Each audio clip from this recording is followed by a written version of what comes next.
وتطمعون أن يؤمنوا لكم وقد كان فريق منهم يسمعون كلام لهم مما يكسبون وقالوا لن تمسنا النار إلا أياما।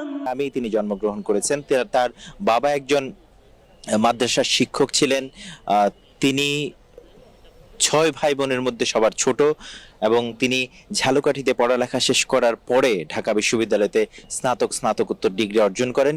এর পরবর্তীতে 24-এর যে গণ অভ্যুত্থানের ব্যাকগ্রাউন্ড তৈরি হয় তখন থেকে কিন্তু তার বলিষ্ঠ কণ্ঠস্বর ধীরে ধীরে মানুষের কাছে পরিচিত হয়ে ওঠে এবং এর পরবর্তীতে যখন দেশ সংস্কার করা হচ্ছিল ঠিক তখনও প্রয়োজনেই যখন দরকার ছিল তখন সেই শহীদ শরীফ ওসমান হাদির কণ্ঠস্বর কিন্তু একেবারেই সকল গণমাধ্যমে শোনা যেত এবং তিনি প্রতিবাদ করতেন।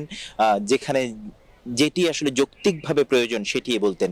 তবে অকালেই তাকে হয়তো কোনো কারণে আমাদেরকে হারাতে হয়েছে এবং পুরো জাতি আজকে রাষ্ট্রীয়ভাবে শোক প্রকাশ করা হচ্ছে।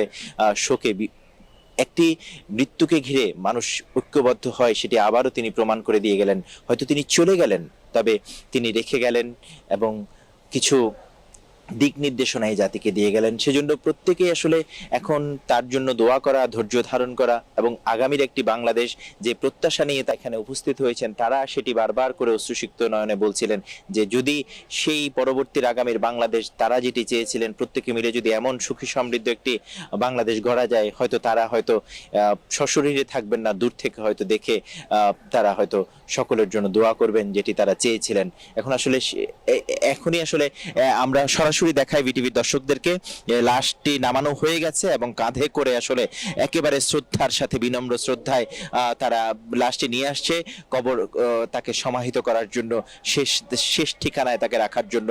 আমরা এখন দেখছি যে ঢাকা বিশ্ববিদ্যালয়ের পাশে কেন্দ্রীয় জামে মসজিদের যে গেটটি আছে যেখানে কাজী নজরুল ইসলামের কবর, সেই মাজার প্রাঙ্গণেই আসলে এখন ঢুকছে, এখন কাঁধে করে ধীরে ধীরে আসলে সেই লাশটিকে নিয়ে আসা।